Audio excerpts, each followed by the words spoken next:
ونستعينه ونستغفره ونؤمن به ونتوكل عليه ونعوذ بالله من شرور أنفسنا ومن سيئات أعمالنا من يهده الله فلا مضل له ومن يضلل فلا هادي له وأشهد أن لا إله إلا الله وحده لا شريك له وأشهد أن محمدا عبده ورسوله صلى الله عليه وعلى آله وصحبه وسلم تسليما كثيرا يا أيها الذين آمنوا اتقوا الله حق تقاته ولا تموتن إلا وأنتم مسلمون يا أيها الناس اتقوا ربكم الذي خلقكم من نفس واحدة وخلق منها زوجها وبث منهما رجالا كثيرا ونساء واتقوا الله الذي تساءلون به والأرحام إن الله كان عليكم رقيبا يا أيها الذين آمنوا اتقوا الله وقولوا قولا سديدا يصلح لكم أعمالكم ويغفر لكم ذنوبكم ومن يطع الله ورسوله فقد فاز فوزا عظيما أما بعد فإن أصدق الحديث كتاب الله وخير الهدي هدي محمد صلى الله عليه وسلم وشر الأمور محدثاتها فإن كل محدثة بدعة وكل بدعة ضلالة وكل ضلالة في النار. இவ்வுலகத்தை படைத்து பரிபாலித்துக் கொண்டிருக்கக்கூடிய ஏக வல்லவனாகிய அல்லாஹ் சுப்ஹானஹு வ தஆலா ஒருவனுக்கே புகழ் அனைத்தும். அவன் தனித்தவன், இணைதுணையற்றவன், தன்னல்லாத இதர தெய்வங்களை வணங்குபவர்களை வெறுப்பவன் என்று நான் சாட்சி சொல்கின்றேன். இவ்வுலகத்திற்கு அருட்கொடையாக அருளப்பட்ட எங்கள் நபி முஹம்மது ஸல்லல்லாஹு அலைஹி வஸல்லம் அவர்கள் மீதும் அன்னாரை பின்தொடர்ந்த சஹாபாக்கள், தாபிஈன்கள், தபஅ தாபிஈன்கள், மூமின்கள், முஸ்லிம்கள் அனைவரின் மீதும் அல்லாஹ்வின் சாந்தியும் சமாதானமும் உண்டாவதாக. புனித ஜும்ஆ கடமையை நிறைவேற்றுவதற்காக வேண்டி அல்லாஹ்வின் இல்லத்திலே அமர்ந்திருக்கும் எனது அன்பின் இஸ்லாமிய சகோதரர்களே, எந்த விடயங்களை எல்லாம் அல்லாஹ் தஆலா தனது திருமறையின் மூலமாகவும் அவனது தூதர் முஹம்மது ஸல்லல்லாஹு அலைஹி வஸல்லம் அவர்களின் சுன்னாவின் மூலமாக காட்டி தந்திருக்கின்றானோ அந்த விடயங்களை நாங்கள் எடுத்து நடந்தும், எவைகளை செய்ய வேண்டாம் என்ன தடை விதிக்கப்பட்டிருக்கின்றதோ அவைகளை விட்டு விலகியும் நடக்குமாறு முதலில் எனக்கும் இரண்டாவதாக உங்களுக்கும் வசியத்தினும் நற்கட்டளை பிறப்பிக்கின்றேன். அன்புக்குரிய இஸ்லாமிய சகோதரர்களே, எல்லாம் வல்ல அல்லாஹ் சுப்ஹானஹு வ தஆலா அவனின் பேரருளின் காரணமாக நாங்கள் ஹிஜ்ரி ஆண்டின் 1436வது வருடத்தின் ஆரம்பத்திலே நாங்கள் இருந்து கொண்டிருக்கின்றோம்.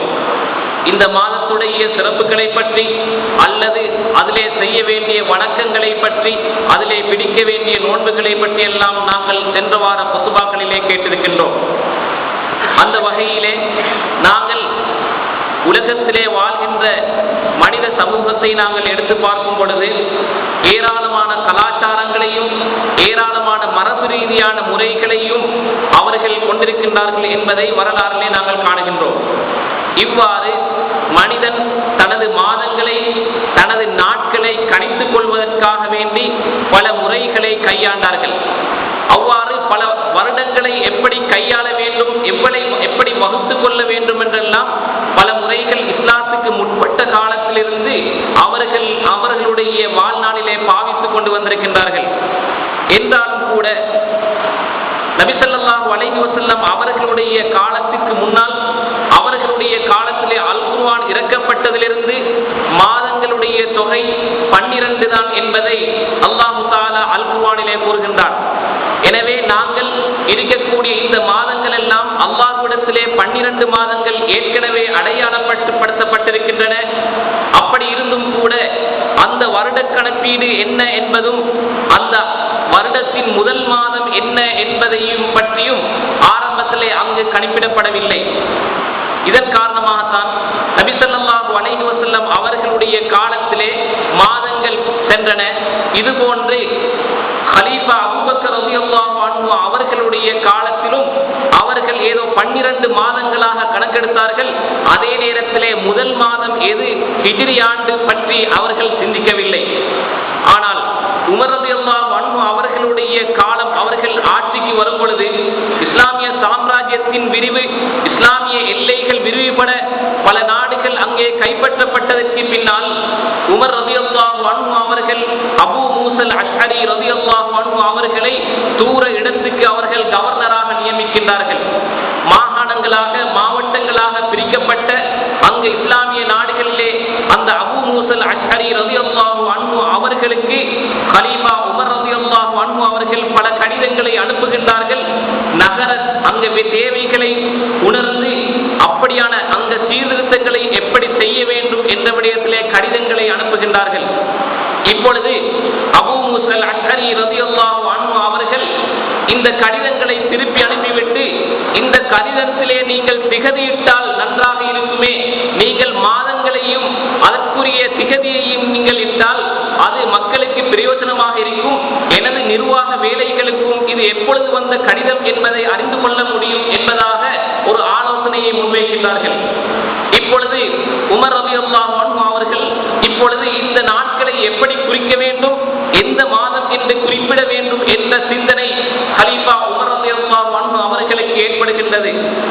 அந்த நேரத்திலே கலீஃபா உமர் ரலியல்லாஹு அன்ஹு அவர்கள் உஸ்மான், அலி போன்ற மூத்த சஹாபாக்களை அழைத்து அவர்கள் இந்த வருடத்தின் ஆரம்பத்தை எப்படி கணிப்பிட வேண்டும் என்பதாக ஆலோசனை வழங்குகின்றார்கள்.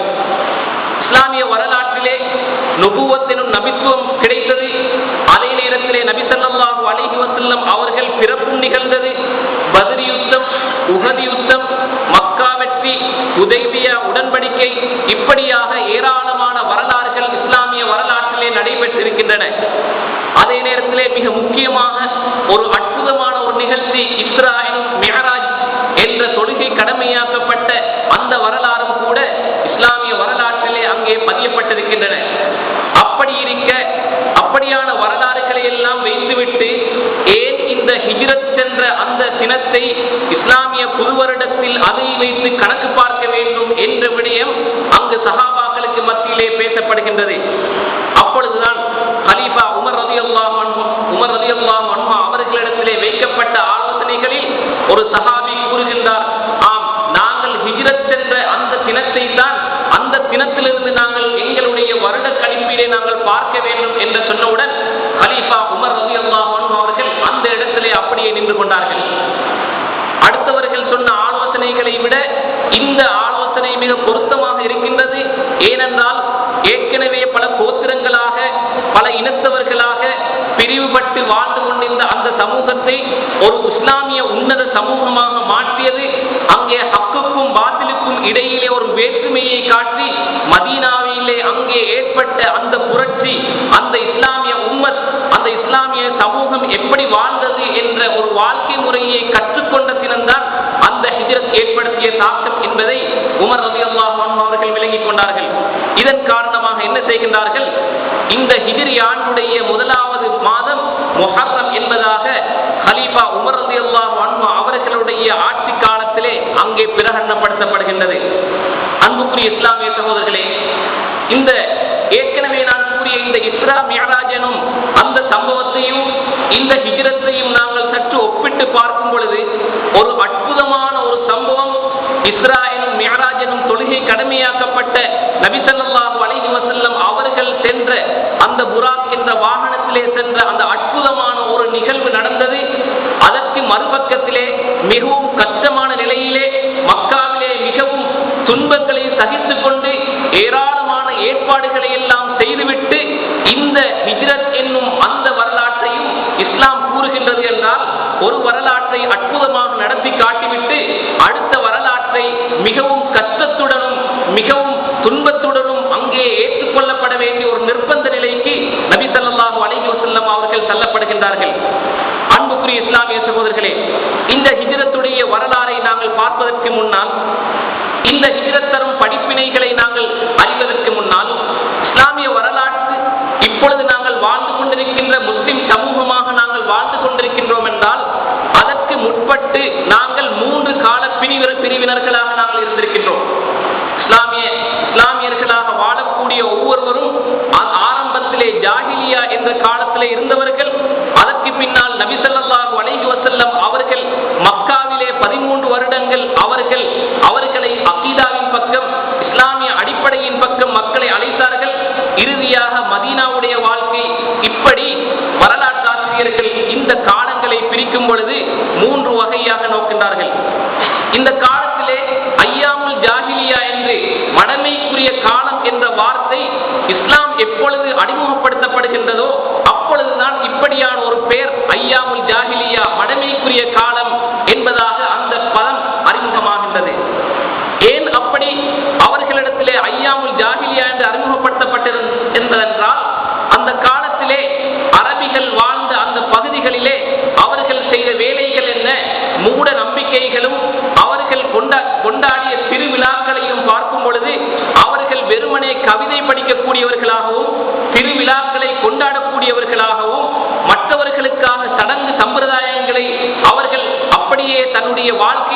எடுத்துக்கொள்பவர்களாகவும் நட்சத்திரங்களை பார்த்து இவைகளெல்லாம் எங்களுக்கு நன்மை தரும் என்பதாக நம்பி அந்த நட்சத்திரத்தின் பொருட்டால் எங்களுக்கு மழை பெய்ய வேண்டும் என்றெல்லாம் இப்படியான பல மூட நம்பிக்கைகளை அந்த மக்கள் கொண்டிருந்தார்கள்.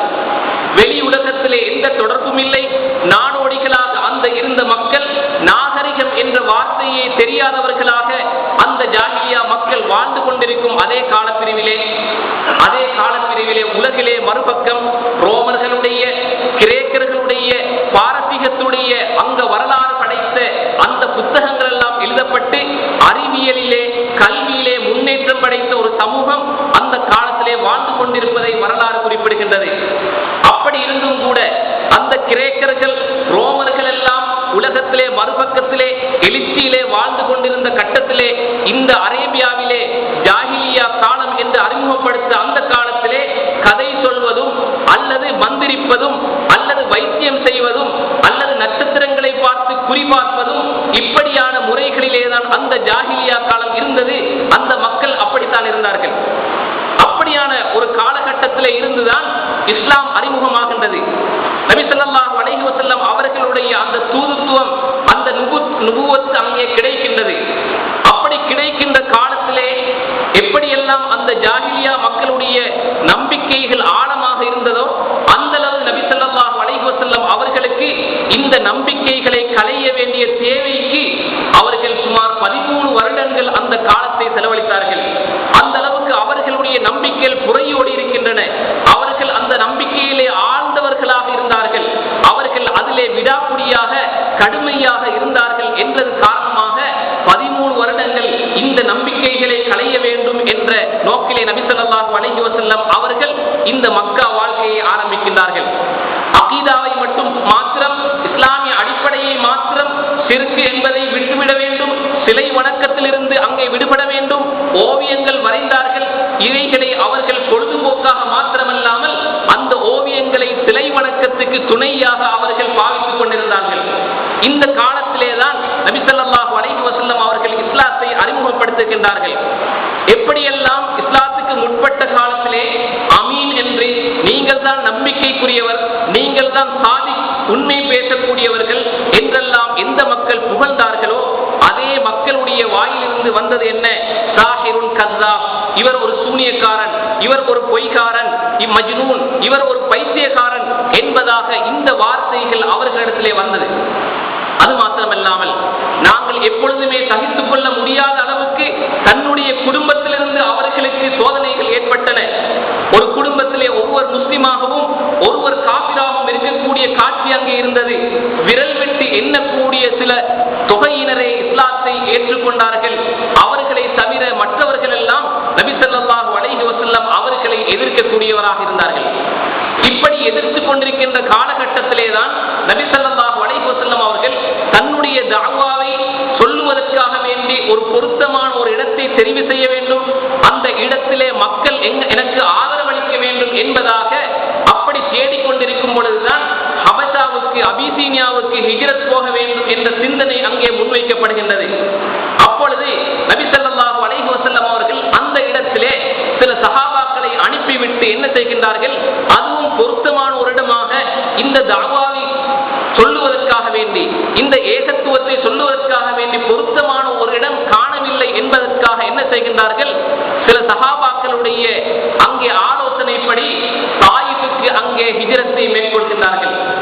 இந்த தாயிஃப் நகரத்திலே நபி ஸல்லல்லாஹு அலைஹி வஸல்லம் அவர்கள் தானும் தன்னுடைய நண்பர்களும் அவர்கள் என்ன செய்கின்றார்கள்? இந்த தாயிஃப் அந்த பிரயாணத்தை மேற்கொண்டிருந்தார்கள்.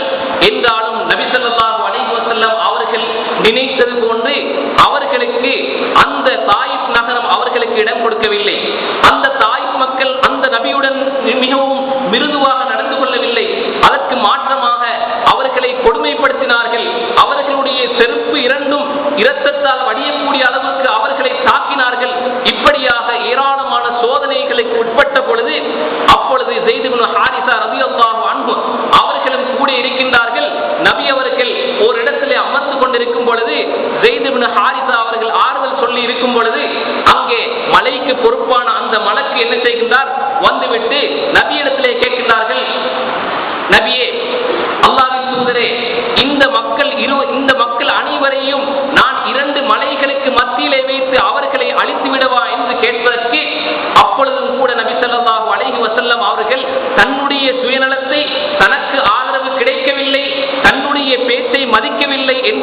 வேண்டி அவர்கள் அப்படியே அழித்துவிடும்படி கூடவில்லை. மாறாக இவர்களுடைய சந்ததியினராவது இந்த புனித இஸ்லாத்தை ஏற்றுக்கொள்வார்கள், அதனால் நீங்கள் அவர்களை அழிக்க வேண்டாம் என்பதாக நபி ஸல்லல்லாஹு அலைஹி வஸல்லம் அவர்கள் கூறுகின்றார்கள். இப்படியாக கூறி இருக்கும் பொழுதுதான் நபி ஸல்லல்லாஹு அலைஹி வஸல்லம் அவர்கள் திரும்பவும் என்ன செய்கின்றார்கள்? தாயிப் நகரத்திலே மக்கள் இடம் கொடுக்கவில்லை, அந்த தாவாவை சுதந்திரமாக செய்யக்கூடிய அளவுக்கு அங்கு இடம் கிடைக்காததன் காரணமாக திரும்பவும் மக்காவுக்கு வருகின்றார்கள். அன்புக்குரிய இஸ்லாமிய சகோதரர்களே, இந்த மக்காவுடைய சூழலை நாங்கள் பார்க்கும் பொழுது இது ஒரு வியாபார நிலமாக, வியாபாரம் செய்யக்கூடிய மக்களாகவும் அந்த மக்கள் இருந்தார்கள். இதன் காரணமாக அவர்கள் நபி ஸல்லல்லாஹு அலைஹி வஸல்லம் அவர்கள் உண்மையிலே நினைத்திருந்தால் அந்த மக்காவிலே அந்த தாவா பிரச்சாரத்தை அவர்கள் மேற்கொண்டிருக்கலாம். தன்னுடைய போதனைகளை, தன்னுடைய வணக்கத்தை எதிர்ப்புக்கு மத்தியிலே அவர்கள் செய்து கொண்டு மக்காவிலே தன்னுடைய காலத்தை அவர்கள் கழித்திருக்கலாம். என்றாலும் கூட நபி ஸல்லல்லாஹு அலைஹி வஸல்லம் அவர்கள் விரும்பியது தனிநபர் உருவாக்கம் அல்ல, அங்கே ஒரு குடும்பம் சீராக அமைய வேண்டும் என்பது மாத்திரமல்ல, ஒரு சமூகம் சீராக அமைய வேண்டும். அந்த சமூகத்திலே இஸ்லாம் சொல்லக்கூடிய அடிப்படையில் இருந்து அனைத்து சட்டங்களும் அங்கே அமுல் நடத்தப்பட வேண்டும் என்ற ஒரு சமூகத்தை தான் நபி ஸல்லல்லாஹு அலைஹி வஸல்லம் அவர்கள் தேடிக்கொண்டிருந்தார்கள். அதற்குரிய ஒரு சூழலைத்தான் நபி ஸல்லல்லாஹு அலைஹி வஸல்லம் அவர்கள் தேடிக்கொண்டிருந்தார்களே தவிர மக்காவிலும் கூட அங்கே இருந்தார்கள். ஜுபைர் ரலியல்லாஹு அன்ஹு அவர்கள் இருந்தார்கள், தல்ஹா ரலியல்லாஹு அன்ஹு அவர்கள் இருந்தார்கள், ஆயிஷா ரலியல்லாஹு அன்ஹா அவர்கள் இருந்தார்கள். இப்படியான பெரும் பெரும் சஹாபாக்கள் எல்லாம் இருந்தார்கள். அவர்கள் ஒற்றுமையுடன் வாழ்ந்து கொண்டிருந்தார்கள்.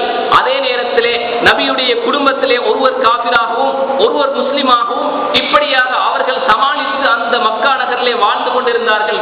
என்றாலும் கூட நபி ஸல்லல்லாஹு அலைஹி வஸல்லம் அவர்களுடைய நோக்கம் ஒரு குழு அந்த இஸ்லாமிய சமூகமாக வாழ வேண்டும், அல்லது ஒரு தனிநபர் இஸ்லாத்தை பின்பற்றக்கூடியவராக வாழ வேண்டும் என்பதல்ல. இஸ்லாமிய ஒரு அரசாட்சியை ஏற்படுத்த வேண்டும், இஸ்லாமிய ஒரு அரசியலை ஏற்படுத்த வேண்டும், ஒரு முஸ்லிம் சமூகத்தை ஏற்படுத்த வேண்டும் என்ற எண்ணத்திலேதான் அல்லாஹ்வுடைய கட்டளை அங்கே மதீனாவுக்கு ஹிஜ்ரத் போகும்படி அங்கே அழைப்பு வருகின்றது. அன்புக்குரிய இஸ்லாமிய சகோதரர்களே, இந்த ஹிஜ்ரத்தை தான் நாங்கள் ஹிஜ்ரத் என்று சொன்னாலே மதீனாவுடைய ஹிஜ்ரத்தை தான் நாங்கள் கூறுகின்றோம். பொதுவாக ஹிஜ்ரத் என்ற வார்த்தை கூட ஊரை விட்டு வெறுத்து போவது, அல்லது ஊரிலே இருக்கக்கூடிய நேரத்திலே தன்னுடைய கடமைகளை செய்ய முடியாது வற்புறுத்தலின் காரணமாக நாங்கள் வெளியாகி செல்வதைத்தான் இந்த ஹிஜ்ரத் என்ற பதம் குறிக்கின்றது. நபி ஸல்லல்லாஹு அலைஹி வஸல்லம் அவர்கள் மதீனாவுக்கு ஹிஜ்ரத் செல்லும் பொழுது ஏற்கனவே 2 படிப்பினைகளை படித்திருக்கின்றார்கள். அபிசீனியாவுக்கு ஹிஜ்ரத் சென்றது, தாயிஃபுக்கு ஹிஜ்ரத் சென்றார்கள். இவைகளெல்லாம் முன்னேற்பாடுகள் இல்லாமல் செய்யப்பட்ட ஹிஜ்ரத். என்றாலும் அந்த மக்களை அவர்கள் பார்க்கவில்லை. அவர்கள் எதிர்ப்போரா அல்லது கூட்பவர்களா அல்லது அவர்கள் கவனிக்கக்கூடியவர்களா என்றெல்லாம் பார்க்கவில்லை. ஆனால் மதீனாவுடைய ஹிஜ்ரத்தை நாங்கள் பார்க்கும் பொழுது இது ஒரு வித்தியாசமாக எங்களுடைய வாழ்க்கையிலே ஆரம்பம் முதல் கடைசி வரைக்கும் பின்பற்றப்பட வேண்டிய அனைத்து ஒழுங்குகளையும் ஒரு முஸ்லிம் சமூகம் எப்படி உருவாக வேண்டும் என்ற அடிப்படையை காட்டக்கூடிய ஒரு ஹிஜ்ரத் தான் இந்த மதீனாவுடைய ஹிஜ்ரத். நபி ஸல்லல்லாஹு அலைஹி வஸல்லம் அவர்களுக்கு இந்த கட்டளை வரும் பொழுது மக்காவிலே அவர்களுக்கு துன்பம் தாங்க முடியாமல் என்ன செய்கின்றார்கள்? அங்கே மதீனாவில் இருந்து சிலர் அங்கே காபாவுக்காக வருகின்றார்கள். காபாவுக்கு வரும் பொழுது நபி ஸல்லல்லாஹு அலைஹி வஸல்லம் அவர்களுக்கு இஸ்லாத்தை ஏற்றுக்கொண்ட பொழுது அதிலே மிக முக்கியமாக முஸ்அப் இப்னு உமைர் ரலியல்லாஹு அன்ஹு அவர்கள் வருகின்றார்கள். அந்த நேரத்திலே நபி ஸல்லல்லாஹு அலைஹி வஸல்லம் அவர்கள் மதீனாவுக்கு ஹிஜ்ரத் போக போகின்ற இந்த செய்தியை அந்த மக்களுக்கு, மதீனா மக்களுக்கு அவர்கள் தெரிவிக்கின்றார்கள். அங்குரிய ஏற்கனவே செய்யப்பட வேண்டிய ஏற்பாடுகளை பற்றி நபி ஸல்லல்லாஹு அலைஹி வஸல்லம் அவர்கள் கூறுகின்றார்கள். அப்பொழுது அந்த மதீனாவிலே இருந்த வந்த மக்கள் என்ன செய்கின்றார்கள்? அல்லாஹ்வின் தூதரே, நீங்கள் அங்கு எங்களுடைய நாட்டுக்கு வாருங்கள், மதீனாவுக்கு வாருங்கள், நாங்கள் உங்களை கவனித்துக் கொள்கின்றோம், உங்களுக்கு நாங்கள் அபயம் அளிக்கின்றோம், பாதுகாப்பு அளிக்கின்றோம், உங்களுக்கு தேவையான அனைத்து பொருளாதார வசதிகளையும் நாங்கள் செய்கின்றோம் என்பதாக அங்கு மதீனா மக்கள் உத்தரவாதப்படுத்துகின்றார்கள்.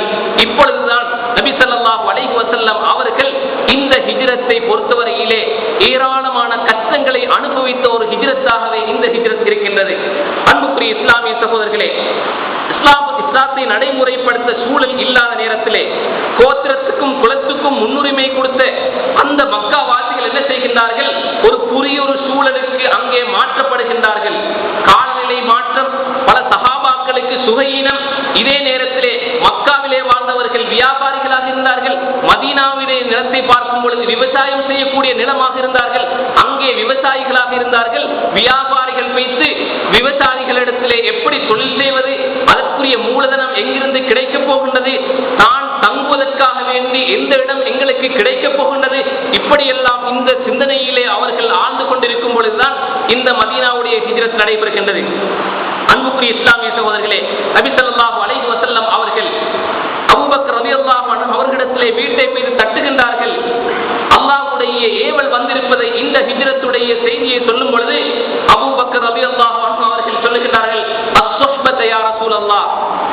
இதுதான் நபி ஸல்லல்லாஹு அலைஹி வஸல்லம் அவர்களை அன்பு வைத்த அந்த சஹாபாக்களுடைய அன்பையும் எங்களுடைய நாங்கள் நபியை அன்பு வைத்திருக்கின்ற சூழலையும் நாங்கள் பார்க்கும் பொழுது அந்த அபூபக்கருக்கு ஏற்பட்ட கவலை என்ன? யா ரசூலல்லாஹ், அப்படி என்றால் உங்களுடைய நேசம், என்னுடைய சகோதரத்துவம் என்ன என்ற விடயத்தை அந்த அபூபக்கர் கேட்கும் பொழுது அந்த அபூபக்கர் சொல்லுகின்றார்கள், நான் இதற்குரிய வாகனத்தை ரெடி பண்ணுகின்றேன், இதற்குரிய தேவையான ஆயத்தங்களை நான் மேற்கொள்கின்றேன் என்பதாக இதிலே சில வரலாற்று ஆசிரியர்கள் கூறுகின்றார்கள். அப்பொழுது நபி ஸல்லல்லாஹு அலைஹி வஸல்லம் அவர்கள் கூறுகின்றார்கள், ஆம், நீங்கள் ஒட்டகையை நீங்கள் தயார்படுத்துவதென்றால் அந்த ஒட்டகைக்குரிய கூலியை என்னிடம் நீங்கள் வாங்க வேண்டும் என்பதாக கூறுகின்றார்கள். அந்த அளவுக்கு நபி ஸல்லல்லாஹு அலைஹி வஸல்லம் அவர்கள் இந்த ஹிஜ்ரத் தனியாக தன்னுடைய அனைத்து செலவுகளிலும் செய்யப்பட வேண்டும் என்ற விடயத்திலே மிகவும் குறிக்கோளாக இருந்தார்கள் என்ற விடயத்தை சில வரலாற்று ஆசிரியர்கள் குறிப்பிடுகின்றார்கள். அன்புக்குரிய இஸ்லாமிய சகோதரர்களே, எனவே இப்படியாக இந்த ஹிஜ்ரத்துடைய அந்த நிகழ்வுகள் அப்படியே சென்று கொண்டிருக்கின்றது. உண்மையிலே இந்த ஹிஜ்ரத்துடைய முழு சம்பவத்தையும் இங்கு சொல்வது எனக்கு முக்கியமல்ல. அந்த ஹிஜ்ரத் உணர்த்தும் படிப்பினைகள் எங்களுக்கு, அந்த ஹிஜ்ரத்துடைய சம்பவம் எங்களுக்கு எந்த படிப்பினைகளை எங்களுக்கு தந்திருக்கின்றது என்ற விடயத்தை நாங்கள் சற்று அவதானிக்க வேண்டும். ஏனென்றால் இஸ்லாமிய வரலாற்றிலே இஸ்ரா மிஅராஜ் எனும் அற்புதமான ஒரு நிகழ்வு நடந்தது. அந்த நிகழ்வை போன்று அல்லாஹு தஆலாவுக்கு இந்த ஹிஜ்ரத்தையும் எந்த ஏற்பாடும் இல்லாமல் செய்திருக்கலாம். ஆனால் இஸ்லாமிய சமூகம் திட்டமிட்ட ஒரு சமூகமாக இருக்க வேண்டும். அவர்கள் தன்னுடைய ஏற்பாடுகளை எதிர்காலத்தை பற்றி சிந்திக்க வேண்டும். எதிர்காலத்திலே நடக்கவிருக்கின்ற நிகழ்வுகளை பற்றி சரியான முறையிலே அவர்கள் ஆயத்தப்படுத்திக் கொள்ள வேண்டும் என்ற விடயத்திலே ஹிஜ்ரத் ஏராளமான ஏற்பாட்டை எங்களுக்கு தருகின்றது. இதுதான் எங்களுக்கு முதலாக தரக்கூடிய படிப்பினை. எங்களுடைய வாழ்க்கையிலே நாங்கள் எப்படி எங்களுடைய சமூகத்தை, எங்களுடைய பாடசாலைகள் அல்லது எங்களுடைய மதரசாக்கள் அல்லது எங்களுடைய நிறுவனங்களை எல்லாம் எப்படி எதிர்காலத்திலே திட்டமிட வேண்டும், எங்களுடைய இஸ்லாமிய சமூகத்தை எதிர்கால திட்டம் எப்படி இருக்க வேண்டும் என்ற விடயத்தை இந்த ஹிஜ்ரத் எங்களுக்கு கற்றுத்தருகின்றது.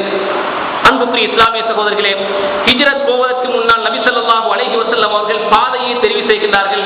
மதீனா நகரை பார்க்கும் பொழுது வடக்கே, மக்காவிலிருந்து வடக்கே இருக்கின்ற அந்த பாதை தான் அந்த குறைஷிகளால் அங்கே அறிமுகப்படுத்தப்பட்ட பாதை என்றாலும் கூட நபி ஸல்லல்லாஹு அலைஹி வஸல்லம் அவர்கள் அந்த பாதையை மாற்றி வேறொரு பாதையிலே அங்கே ஹிஜ்ரத்தை மேற்கொள்வதற்கு ஆயத்தப்படுகின்றார்கள். அதே நேரத்திலே தனக்கு தேவையான ஒட்டகத்தை அவர்கள் தயார் செய்து கொண்டிருக்கின்றார்கள். அதே நேரத்திலே அங்கே பெண்களுடைய பங்களிப்பும் கூட அஸ்மா ரலியல்லாஹு அன்ஹா, ஆயிஷா ரலியல்லாஹு அன்ஹா இவர்களுடைய பங்களிப்பு மிகவும் பெரும் பங்களிப்பாக அங்கே செல்கின்றது.